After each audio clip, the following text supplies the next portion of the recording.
kasih kepada Bapak Kodim yang kami bijaksana pegat jalan untuk kamu masyarakat Tinggi Dodonong, Kebun Tandirau, supaya nanti kalian membawa hasil dari kebun atau dari sawah yang di Tinggi Dodonong, Tinggi Do Baru, kamu supaya kalancar karena jalan daripada awal supaya mangkut dan hasil siuro kedua orang. Semoga lancar kamu dengan jangka 7 rumah. Pak, dulu Pak duk jem terus gampung dari kebun. Menyawai jalan kaki Pak sampai setengah jam dari kebun ke kampung. Mudah-mudahan jumlah ini Pak, gimana perasaan Bapak dibuat jalan TMD tahun ajaran 2020 ini? Selama pegat jalan TMD Pak, kamu merasa senang kepada Bapak Kodim yang ke jalan pegat jalan selama mulai dan pada Madura itu semua kerja.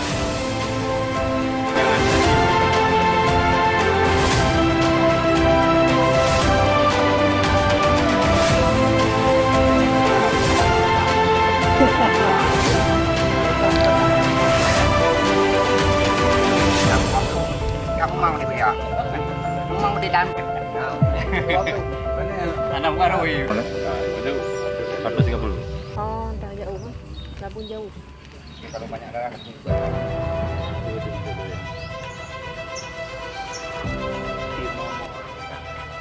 Assalamualaikum warahmatullahi wabarakatuh.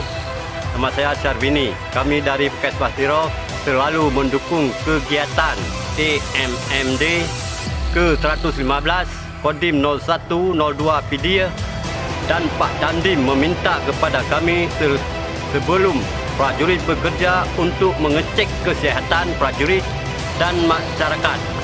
Semoga TNI selalu bersama rakyat. Jadi yang ke sana nanti kita bagi. Ini nanti Pak masyarakat Tinggi Do Baru, Mampres.